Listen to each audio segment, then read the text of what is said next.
નમસ્કાર વિદ્યાર્થી મિત્રો, આજે આપણે ધોરણ 8 વિષય વિજ્ઞાન ટેકનોલોજી પાઠ 13 ધ્વનિ. વિદ્યાર્થી મિત્રો, આ પ્રકરણમાં આપણે ધ્વનિ વિશે જોઈશું, એટલે કે સાઉન્ડ. તમને તમારી શાળામાં તાસ પૂરો થયો એ કેવી રીતે ખબર પડી છે? તાસ એટલે કે પીરિયડ. તમને તમારી શાળામાં પીરિયડ પૂરો થયો એ તમને કેવી રીતે જાણ પડી, કેવી રીતે ખબર પડી? તો જે તેનો બેલ વાગ્યો, બરાબર, એક પીરિયડ પૂરો થયાનો, તેનાથી આપણને ખબર પડી. જ્યારે કોઈ દરવાજો ખખડાવે કે તમે ડોરબેલનો ધ્વનિ સાંભળો છો, બરાબર ને? કોઈ દરવાજો ખખડાવે છે, હાથથી ખખડાવે છે કે પછી બહાર ડોરબેલ મૂક્યો હોય, દરવાજા આગળ બહાર ઘંટડી મૂકી હોય તે ખખડાવે, તે વગાડે છે, તો આપણને ખબર પડે છે. ત્યારે તમને સહેલાઈથી ખબર પડી જાય છે કે કોઈ તમારા દરવાજા પાસે ઊભું છે. મોટે ભાગે કોઈ તમારા તરફ આવી રહ્યું હોય તો માત્ર તેના પગલાંનો અવાજ સાંભળીને તમને ખબર પડી જાય છે, બરાબર. આપણા આંખો બંધ હોય છતાં પણ જો આપણી તરફ કોઈ આવી રહ્યું છે અને કંઈક અવાજ આવતો હોય તો આપણને તૈયારીમાં ખબર પડી જાય છે. તમે કદાચ સંતાકુકડીની રમત રમ્યા હશો, બરાબર ને?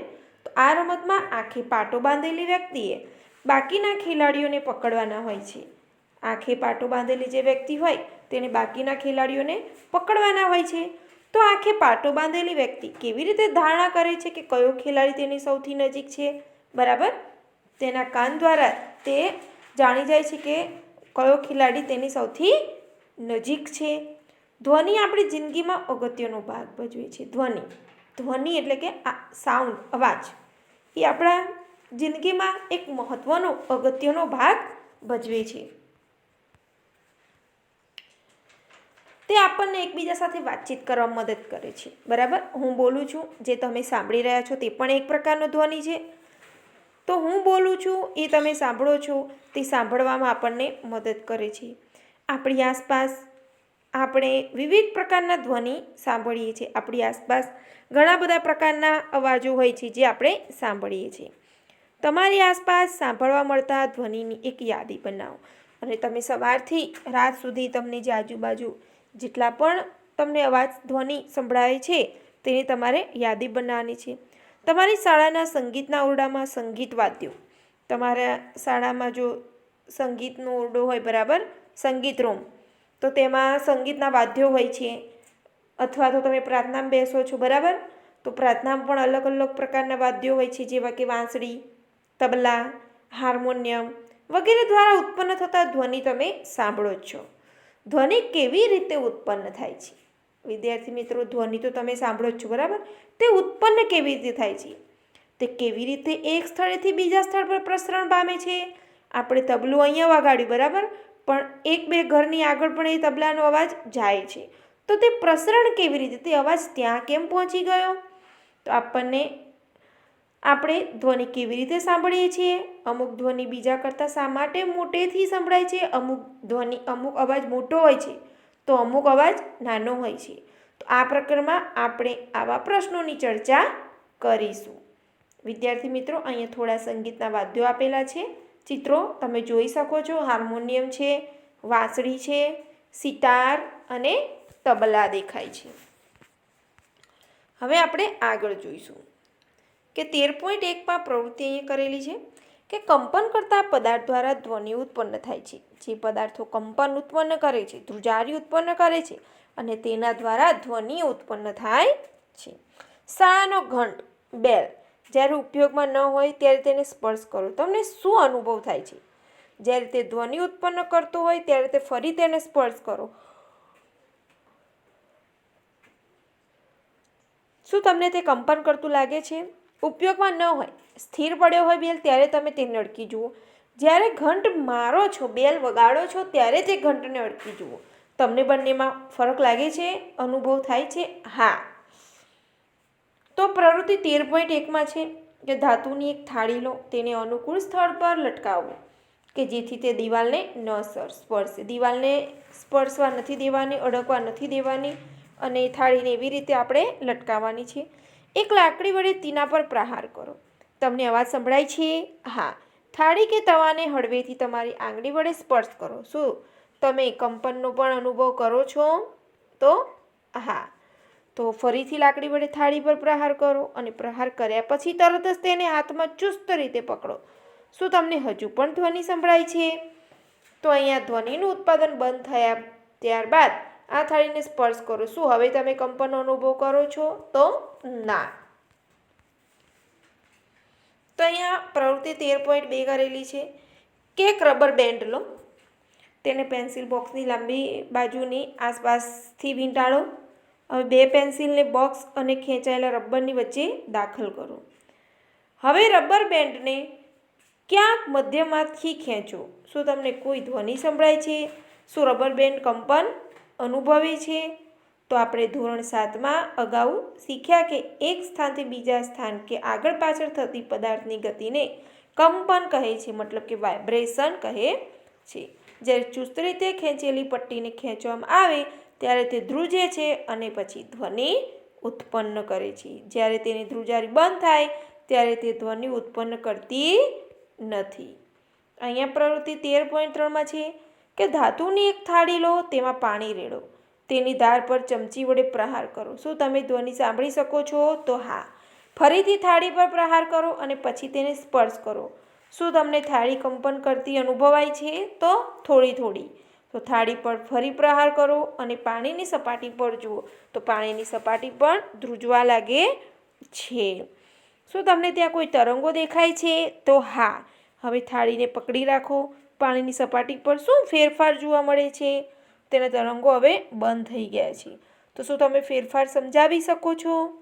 શું ત્યાં પદાર્થનો કંપનનો ધ્વનિ સાથે જોડતો કોઈ સંકેત મળે છે? હા. આપણે જ્યારે થાળીને ફટકારીએ છીએ, બરાબર, તો પાણી તેના અવાજ સાથે પાણી પણ ધ્રુજવા લાગે છે. પછી તેને ફીટ પકડી રાખીએ છીએ, તેનો ધ્વનિ બંધ થઈ જાય છે અને તેનું કંપન પણ બંધ થઈ જાય છે.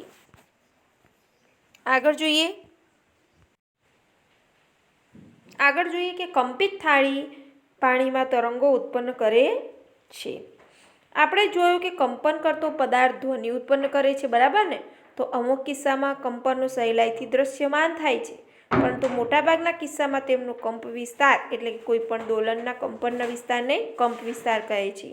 તો ખૂબ જ નાનો હોવાથી આપણે તેને જોઈ શકતા નથી, તેમ છતાં આપણે તેને અનુભવ તો કરી જ શકીએ છીએ. અહીંયા પ્રવૃત્તિ 13.4માં છે કે એક પોલા નાળિયેરનું કાચલું લો અને એક સંગીત વાદ્ય એક તારો બનાવો. તો અહીંયા માટીના ઘડાની મદદથી પણ તમે તે બનાવી શકો છો. આ વાદ્ય વગાડો અને તેના કંપન કરતા ભાગને ઓળખો.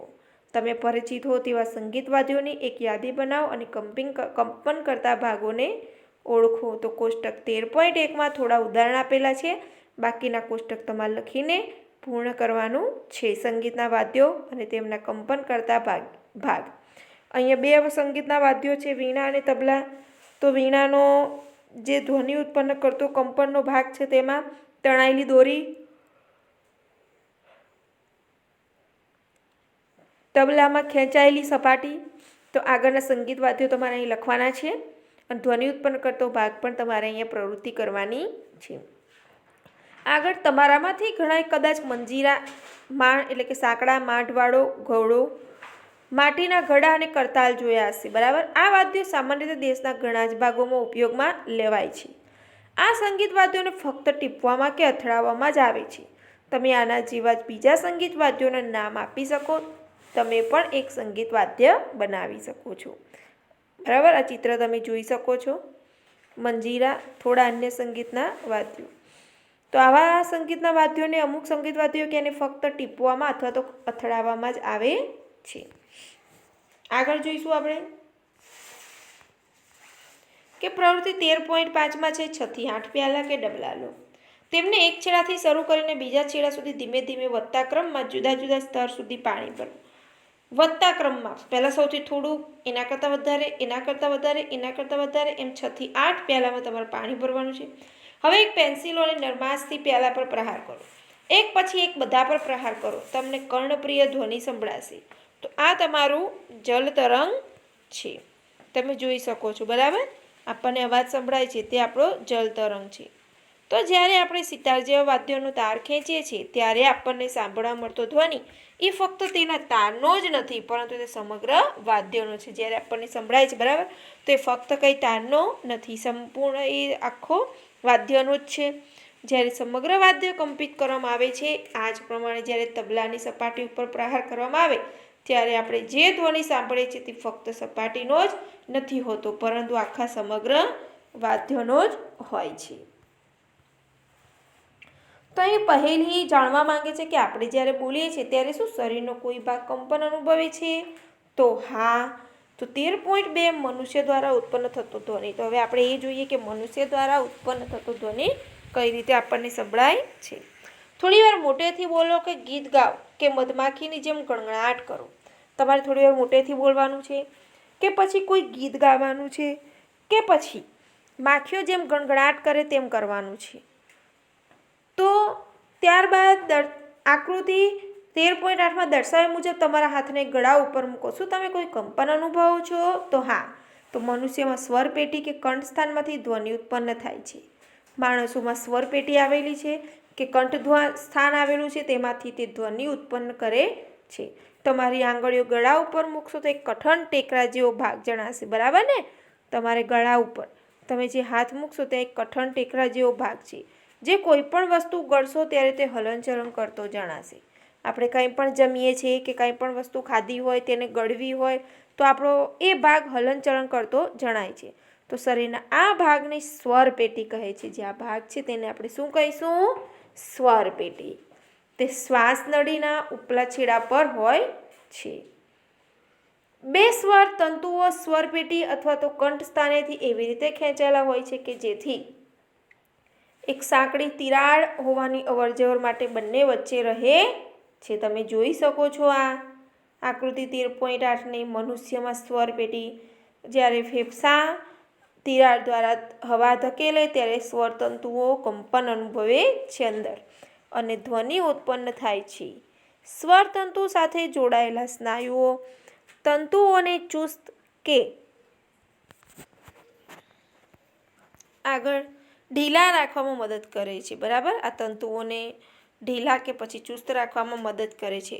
જ્યારે સ્વરતંતુઓ ચુસ્ત અને પાતળા હોય ત્યારે અને જ્યારે તંતુઓ ઢીલા અને જાડા હોય ત્યારે અવાજનો પ્રકાર અને ગુણવત્તા જુદા જુદા હોય છે. જુઓ વિદ્યાર્થી મિત્રો કે જ્યારે આ સ્વરતંતુઓ ચુસ્ત અને એકદમ પાતળા હોય છે ત્યારે અને જ્યારે એકદમ ઢીલા રાખવામાં આવે છે, જાડા હોય છે ત્યારે તો બંને પ્રકારનો અવાજ પણ કેવો હોય છે? અલગ અલગ જોવા મળે છે. ચાલો આપણે જોઈએ સ્વરતંતુઓ કેવી રીતે કાર્ય કરે છે. પ્રવૃત્તિ 13.6માં કે એક જ કદની માપ રબરની બે પટ્ટીઓ લો, એકને બીજા પર મૂકો અને તેમને ચુસ્ત રીતે ખેંચો. હવે તેમની વચ્ચે જગ્યામાં હવા ફૂંકો. જેમ ખેંચાયેલી રબરની પટ્ટી વચ્ચેથી હવા ફૂંકાય છે તેમ ધ્વનિ ઉત્પન્ન થાય છે. તમે સાંકડી ફાટ એટલે કે તિરાડવાળો કાગળનો ટુકડો પણ લઈ શકો અને તેને આકૃતિ 13.9માં દર્શાવ્યા પ્રમાણે તમારી આંગળીઓ વચ્ચે પકડો. હવે ફાટમાં ફૂંક મારો અને ધ્વનિ સાંભળો. તો આપણા સ્વરતંતુઓ સમાન રીતે ધ્વનિ ઉત્પન્ન કરે છે. તમે જોઈ શકો છો આવી રીતે અને કરી પણ શકો. કરવાનું છે આકૃતિ 13.9ની જેમ, બરાબર? તો પુરુષોમાં સ્વરતંતુઓ લગભગ 20 mm લાંબા હોય છે અને સ્ત્રીઓમાં તેના લગભગ 5 mm જેટલા ટૂંકા હોય છે. બાળકોમાં સ્વરતંતુઓ ઘણા જ ટૂંકા હોય છે. આ કારણે જ પુરુષો, સ્ત્રીઓ અને બાળકોના પણ અવાજો કેવા હોય છે? જુદા જુદા, કંઈ બધાના સરખા હોતા નથી. 13.3માં છે ધ્વનિના પ્રસરણ માટે માધ્યમની જરૂર પડે છે. હવે ધ્વનિ છે, ધ્વનિનું પ્રસરણ થવું છે, ધ્વનિ અહીંથી ત્યાં પહોંચે છે, તો તેના માટે શું કોઈ માધ્યમની જરૂર પડે છે? તો તમારાથી થોડે દૂર ઊભે રહેલા તમારા મિત્રને તમે બોલાવો છો ત્યારે તે તમારો અવાજ સાંભળી શકવા સક્ષમ છે, બરાબર? દૂર ઊભેલો મિત્ર આપણે તેને બોલાવીએ છીએ બૂમ પાડીને, તો આપણી બૂમ તેના કાન સુધી જાય છે, તો આપણો અવાજ સાંભળવા માટે તે સક્ષમ છે. ત્યાં સુધી ધ્વનિ કેવી રીતે પહોંચે છે તમને ખબર છે વિદ્યાર્થી મિત્રો? તો તેના માટે પ્રવૃત્તિ 13.7 આપેલું છે કે ધાતુ કે કાચનો એક ગ્લાસ લો, ખાતરી કરો કે કોરો છે એટલે કે ડ્રાય છે. તેમાં સેલફોન મૂકો. યાદ રાખો કે સેલફોન પાણીમાં મૂકવાનો નથી. તમારા મિત્રને બીજા સેલફોનથી આ સેલફોન પર રિંગ કરવાનું કહો અને રિંગ ધ્યાનપૂર્વક સાંભળો. હવે ગ્લાસની ધારને તમારા હાથ વડે ખેંચો અને ઘેરો તમારા મોંને તમારા હાથોની વચ્ચેની જગ્યા ઉપર અને મૂકો તમારા મિત્રને ફરી રિંગ કરવાનું. તો ગ્લાસમાંથી હવા ચૂસતા ચૂસતા ઘંટડી સાંભળો. જેમ તમે હવા ચૂસો તેમ અવાજ દુર્બળ એટલે કે ધીમો થતો જાય છે. ગ્લાસને તમારા મોંથી દૂર કરો તો શું ધ્વનિ ફરીથી મોટો સંભળાય છે? તમે સમજૂતી વિચારી શકો છો કે એવું શા માટે બન્યું? તો ગ્લાસમાં ઘંટી રહેલી હવાની માત્રાને રિંગની ઘટી રહેલી પ્રબળતા સાથે કોઈ સંબંધ છે? તો હા, બરાબર. ગ્લાસમાં જે ઘંટી રહેલી હવાની માત્રા અને રિંગની ઘંટી રહેલી પ્રબળતા સાથે કોઈ સંબંધ છે. તો ખરેખર જો તમે ગ્લાસમાંની બધી જ હવાને ચૂસી લેવા સક્ષમ હોય તો તમને કોઈ જ અવાજ સંભળાશે નહીં. બરાબર, હવા ચૂસતું હોય તો તે આપણને કોઈ જ અવાજ સંભળાતો નથી. હકીકતમાં ધ્વનિને પ્રસરવા માટે એક માધ્યમની જરૂર પડે છે. હવે આપણને ખબર પડી કે આપણે બોલીએ છીએ તો તેનો આપણો અવાજ બીજે ક્યાં સાંભળાય તેના માટે એક માધ્યમની જરૂર પડે જ છે. જ્યારે તમે પાત્રમાંની બધી જ હવા દૂર કરો છો ત્યારે તે પાત્રમાં શૂન્યાવકાશ છે. બરાબર, પાત્રની દરેક હવા દૂર થઈ જાય આથી તેનામાં શૂન્યાવકાશ છે તેમ કહેવાય અને શૂન્યાવકાશમાં ધ્વનિનું પ્રસરણ થતું જ નથી. તો શું ધ્વનિ એ પ્રવાહીઓમાં પ્રસરણ પામી શકે છે? ચાલો આપણે જોઈએ કે ધ્વનિ એ પ્રવાહીમાં પણ પ્રસરણ પામે છે. તેના માટે પ્રવૃત્તિ 13.8 કરેલી છે. એક ડોલ લો અને એક બાથટબ લો. તેને સ્વચ્છ પાણીથી ભરો. એક હાથમાં નાની બેલ લો. પાણીમાં ધ્વનિ ઉત્પન્ન કરવા માટે આ ઘંટડીને હલાવો. ઘંટડી બાલદી કે ટબને સ્પર્શે નહીં તેનું પણ ધ્યાન રાખવાનું છે. આવી રીતે હલાવવાની છે અને પછી તે ટબ કે બાલદીને સ્પર્શ ન કરે તેનું ધ્યાન રાખવાનું છે. આગળ, તમારા કાનને સાવધાનીપૂર્વક પાણીથી સપાટી પર રાખો. સાવચેતી રાખો, પાણી તમારા કાનની અંદર પ્રવેશવું ન જોઈએ. શું તમે ઘંટડીનો ધ્વનિ સાંભળી શકો છો? તો અહીંયા તે દર્શાવે છે કે ધ્વનિ પ્રવાહીઓમાં પ્રસરણ પામી શકે છે. બરાબર, તો આપણે તે ધ્વનિનો આપણે અવાજ સાંભળી શકીએ છીએ ઘંટડીનો. તો પ્રવાહી અંદર પણ આ ધ્વનિ પ્રસરણ પામી શકે છે. તો અહીંયા પહેલી કે છે ઓહ, એવી રીતે વહેલ અને ડોલ્ફિન માછલીઓ પાણી નીચે એકબીજાના સંપર્કમાં રહેતા હશે. તો ચાલો આપણે જોઈએ કે ધ્વનિ એ ઘન પદાર્થમાં પણ પ્રસરણ પામી શકે છે. આપણે પ્રવાહી અને વાયુમાં જોયું, હવે ઘન પદાર્થમાં પણ તે પ્રસરણ પામે છે તે જોઈએ. તેના માટે પ્રવૃત્તિ 13.9 છે કે એક મીટર કે પટ્ટી કે એક લાંબો ધાતુનો સળિયો લો અને તેના એક છેડાને તમારા કાન પાસે પકડી રાખો. તમારા મિત્રને મીટર પટ્ટીના બીજા છેડાને ધીમેથી ઘસવાનું કે ટકોર મારવાનું કહો. શું તમે ઘસવાનો ધ્વનિ સાંભળી શકો છો? તો પોતાની આસપાસ ઉભેલા મિત્રોને પૂછો કે શું તેઓ પણ આવું સાંભળી શકે છે? તમારે પૂછવાનું છે.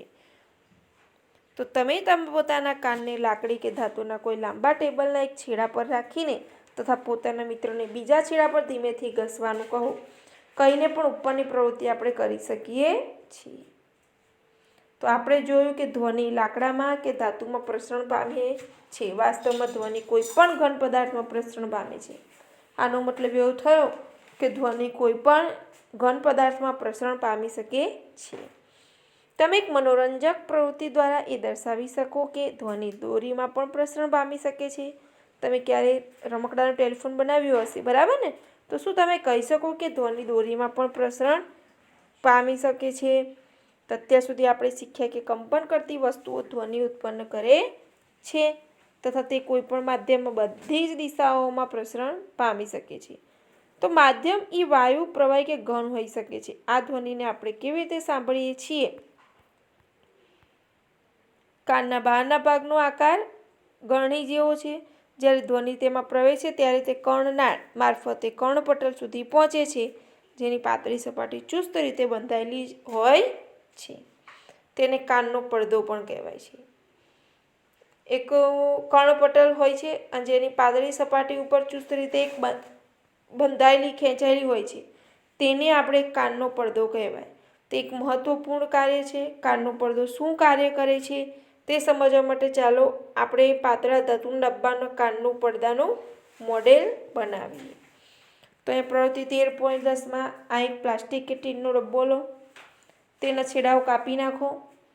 એક રબરના ફુગ્ગાના ટુકડાને ટીનના એક છેડા પર રબર બેન્ડથી બાંધી દો અને સૂકા કઠોળના 4 કે 5 દાણા ખેંચાયેલા રબર પર મૂકો.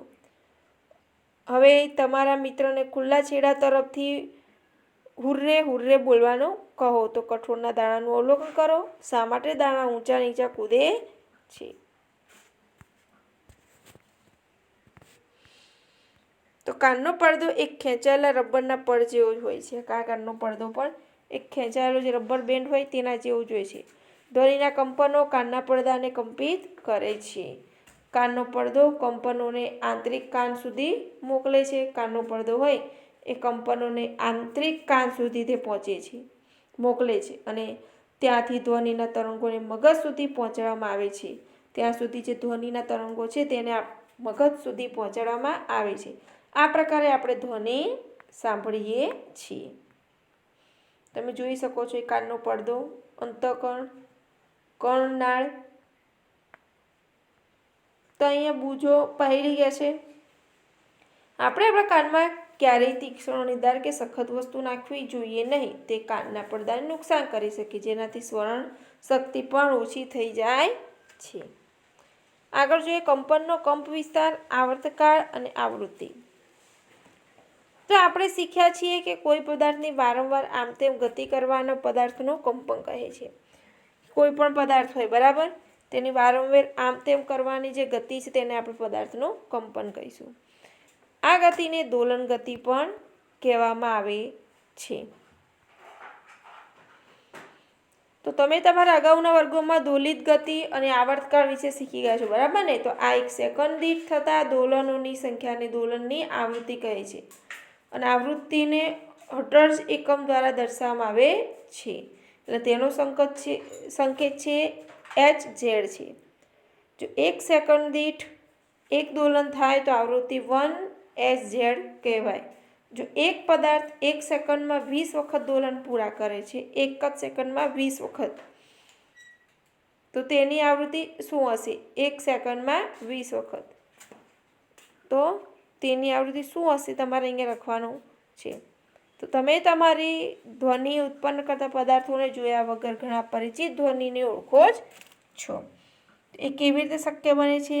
તે માટે આવશ્યક છે કે ધ્વનિ અલગ અલગ પ્રકારના હોઈ શકે, બરાબર. આ બધું જાણવું હોય તો આવશ્યક છે કે ધ્વનિના પ્રકાર પણ અલગ અલગ હોય.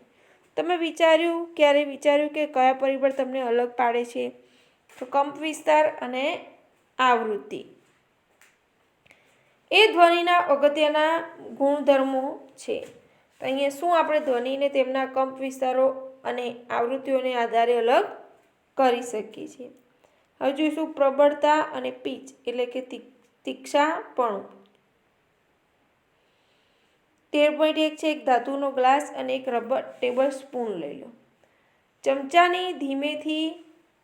ધીમેથી ધાતુના ગ્લાસની ધાર પર અથડાવો.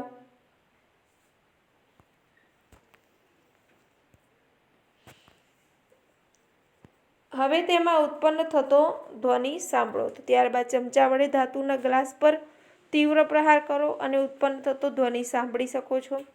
જ્યારે ગ્લાસ પર તીવ્ર પ્રહાર થયો ત્યારે શું ધ્વનિ મોટો સંભળાયો, બરાબર. તો હવે ગ્લાસની ધારને સ્પર્શે તે રીતે એક થર્મોકોલનો નાનો દડો લટકાવ્યો.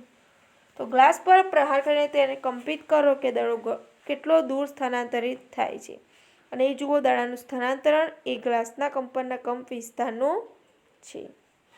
હવે ગ્લાસ પર ધીમેથી પ્રહાર કરો અને પછી થોડા જોરથી પ્રહાર કરો. આ બંને કિસ્સામાં કંપનના કંપ વિસ્તારની સરખામણીએ કયા કંપ વિસ્તારમાં વધારે મોટો છે તે આપણે અહીંયા લખવાનું છે. આગળ તો ધ્વનિની પ્રબળતા ધ્વનિ ઉત્પન્ન કરતા કંપનના કંપ વિસ્તારના વર્ગના સમપ્રમાણમાં હોય છે. કે ધ્વનિની જે પ્રબળતા હોય છે તે ધ્વનિ ઉત્પન્ન કરતા કંપનનો જે કંપ વિસ્તાર છે તે વર્ગના સમપ્રમાણમાં હોય છે. ઉદાહરણ તરીકે જો કંપ વિસ્તાર બમણો કરવામાં આવે તો પ્રબળતા 4 ગણી વધી જાય. કંપ વિસ્તારને આપણે બમણો કરીએ તો પ્રબળતા તેની 4 ગણી બની જાય છે. પ્રબળતા ડેસિબલ એકમમાં દર્શાવવામાં આવે છે. તો નીચેનું કોષ્ટક જુદા જુદા ઉદ્ગમોમાંથી આવતા ધ્વનિની પ્રબળતાનો ખ્યાલ આપે છે. અહીંયા છે સામાન્ય શ્વાસ, તો 10 ડીબી એટલે કે ડેસિબલ. આગળ એવી રીતે ફૂસ, તો 5 મીટર સુધીમાં 30 ડીબી, સામાન્ય વાતચીત 60 ડીબી, વ્યસ્ત ટ્રાફિક 70 ડીબી અને સરેરાશ ફેક્ટરી 80 ડીબી. 80 ડીબીથી વધારે પ્રબળ ધ્વનિ શારીરિક રીતે કષ્ટદાયક હોય છે અને વધારે 80 ડીબી કરતાં પણ વધારે જે ધ્વનિ હોય એ આપણા આ કાન માટે ઘણું કષ્ટદાયક હોય છે. તો ધ્વનિની પ્રબળતા તેના કંપ વિસ્તાર પર આધાર રાખે છે. જ્યારે કંપનનો કંપ વિસ્તાર વધારે હોય તો ઉત્પન્ન થતો ધ્વનિ પણ કેવો હોય છે? મોટો હોય છે. જ્યારે કંપ વિસ્તાર નાનો હોય ત્યારે ઉત્પન્ન થતો ધ્વનિ પણ નબળો અથવા તો મંદ હોય છે. તો કોઈ બાળકના ધ્વનિની સરખામણીમાં પુખ્ત વ્યક્તિના ધ્વનિ સાથે કરો તો શું ત્યાં કોઈ તફાવત છે? તો હા. જો બે ધ્વનિ સમાન રીતે જોરથી બોલાયેલા હોય તેમ છતાં તેઓ કેટલીક રીતે જુદા પડે છે. ચાલો આપણે જોઈએ કેવી રીતે જુદા પડે છે. અહીંયા બુજો શું કહે છે? હું આશ્ચર્યચકિત છું કે મારો અવાજ મારા શિક્ષકના અવાજથી જુદો છે. તો ધ્વનિનું તીણાપણું તેની આવૃત્તિ નક્કી કરે છે. જો કંપનની આવૃત્તિ વધારે હોય તો આપણે કહીએ કે અવાજ તીણો છે અને તેની પીચ વધારે છે. કંપનની જ્યારે અવાજ તીણો હોય, કંપનની આવૃત્તિ વધારે હોય ત્યારે. જો કંપનની આવૃત્તિ ઓછી હોય તો આપણે તેને કહીએ છીએ, અહીં આપણે જોઈએ છીએ કે જો આવૃત્તિ ધ્વનિનું પીચ એટલે કે તીણાપણું નક્કી કરે છે. આગળ જોઈએ કે ધ્વનિનો પીચ એટલે કે તીણાપણું ઓછો છે. ઉદાહરણ તરીકે ડ્રમ એ ઓછી આવૃત્તિથી કંપન થાય છે, તેથી તે ઓછા પીચવાળો ધ્વનિ ઉત્પન્ન કરે છે. જ્યારે બીજી બાજુ સિસોટીની આવૃત્તિ વધારે હોય છે, તેથી તે વધારે પીચવાળો ધ્વનિ ઉત્પન્ન કરે છે. પક્ષી ઉચ્ચ પીચવાળો ધ્વનિ ઉત્પન્ન કરે છે, જ્યારે સિંહની ગર્જનાનો પીચ ઓછો હોય છે. જોકે સિંહની ગર્જના ઘણી વધારે જ પ્રબળ હોય છે, જ્યારે પક્ષીઓના ધ્વનિ દુર્બળ હોય છે. આપણે દરરોજ બાળકો અને પુખ્ત વ્યક્તિઓના અવાજ સાંભળીએ છીએ. શું તમને તેમના અવાજમાં કોઈ તફાવત જોવા મળે છે? શું તમે કહી શકો કે બાળકના ધ્વનિની આવૃત્તિ એ પુખ્ત વયના વ્યક્તિના ધ્વનિની આવૃત્તિ કરતાં વધારે હોય છે? તો અહીંયા સામાન્ય રીતે સ્ત્રીના અવાજની આવૃત્તિ પુરુષના અવાજની આવૃત્તિ કરતાં વધારે હોય છે. સામાન્ય રીતે સ્ત્રીના અવાજની જે આવૃત્તિ છે તે પુરુષના અવાજની આવૃત્તિ કરતાં વધારે જ હોય છે. આગળ 13.6માં છે શ્રાવ્ય અને અશ્રાવ્ય ધ્વનિ, કે સાંભળી શકાય તેવી ધ્વનિ અને ન સાંભળી શકાય તેની ધ્વનિ. તો આપણે જાણીએ છીએ કે ધ્વનિ ઉત્પત્તિ માટે આપણે કંપન કરતા પદાર્થની જરૂર પડે છે. શું આપણે બધા જ કંપન કરતા પદાર્થોની ધ્વનિ સાંભળી શકીએ છીએ? અહીં હકીકત એ છે કે 20 કંપન પ્રતિ સેકન્ડ કરતાં ઓછી આવૃત્તિવાળા ધ્વનિ મનુષ્યના કાન વડે પારખી શકાતા નથી. કે 20 કંપન પ્રતિ સેકન્ડ કરતાં ઓછી આવૃત્તિવાળા જે ધ્વનિ હોય એ મનુષ્યના કાન વડે પણ પારખી શકાતા નથી. આવા ધ્વનિ અશ્રાવ્ય કહેવાય છે. તો બીજી બાજુ 20,000 કંપન સેકન્ડ કરતાં પણ જે વધારે આવૃત્તિવાળા ધ્વનિ પણ મનુષ્યના કાન માટે અશ્રાવ્ય છે. આમ મનુષ્યના કાન માટે શ્રાવ્ય આવૃત્તિની પહોંચ મર્યાદા આશરે 20 Hz થી 20,000 Hz છે. અહીંયા કોષ્ટકમાં છે કે અમુક પ્રાણીઓ 20,000 Hz થી વધારે આવૃત્તિવાળા ધ્વનિ સાંભળી શકે છે. શ્વાન આ ક્ષમતા ધરાવે છે, મતલબ ડોગ. પોલીસ કર્મીઓ ઉચ્ચ આવૃત્તિનો ધ્વનિ ઉત્પન્ન કરવાવાળી સિસોટીનો ઉપયોગ કરે છે, જે શ્વાન સાંભળી શકે છે, પરંતુ મનુષ્યો તે સાંભળી શકતા નથી. ઘણી તબીબી સમસ્યાઓની તપાસ કરવા અને પગેરું મેળવવા માટે 20,000 Hz થી ઉચ્ચ આવૃત્તિ પર કાર્ય કરતા અલ્ટ્રાસાઉન્ડ સાધનોથી આપણે પરિચિત છીએ. હવે આગળ જોઈએ ઘોંઘાટ અને સંગીત.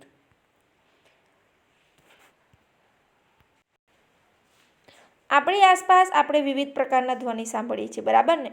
તો શું આ ધ્વનિ હંમેશા ખુશી આપે છે? આપણે આપણી આજુબાજુ અલગ પ્રકારના ધ્વનિ સાંભળીએ છીએ કે દરેક વખતે આપણને ખુશી આપે છે? શું ક્યારેક ધ્વનિ તમારા માટે અગવડનું કારણ બને છે? તો અમુક ધ્વનિ કાન માટે પણ રુચિકરક લાગે છે, જ્યારે અમુક લાગતા નથી. ધારો કે તમારી પડોશમાં બાંધકામ ચાલી રહ્યું છે, તો શું કન્સ્ટ્રક્શન સ્થળ એટલે કે સાઇટ પરથી આવતો ધ્વનિ રુચિકર લાગે છે? તો ના. તો શું તમે બસ કે ટ્રકના હોર્ન દ્વારા ઉત્પન્ન થતો ધ્વનિ માણો છો? ના. તો આવા અરુચિકર ધ્વનિને ઘોંઘાટ કહેવામાં આવે છે, જે આપણને ગમતા નથી. તેને આપણે શું કહીશું? ઘોંઘાટ. ક્લાસરૂમમાં જો બધા જ વિદ્યાર્થીઓ એકસાથે બોલે તો ઉત્પન્ન થતો ધ્વનિને આપણે શું કહીશું? ઘોંઘાટ. બીજી બાજુ સંગીત વાદ્યો દ્વારા ઉત્પન્ન થતા ધ્વનિને તમે માણો છો એટલે કે આનંદ લો છો.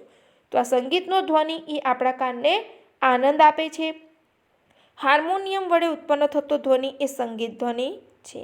સિતારનો તાર પણ સંગીત ધ્વનિ આપે છે. પરંતુ જો સંગીત ધ્વનિ પણ બહુ મોટો બને તો શું તે કર્ણપ્રિય રહેશે? તો હા. આગળ 13.8 ધ્વનિનું પ્રદૂષણ, નોઇઝ પોલ્યુશન.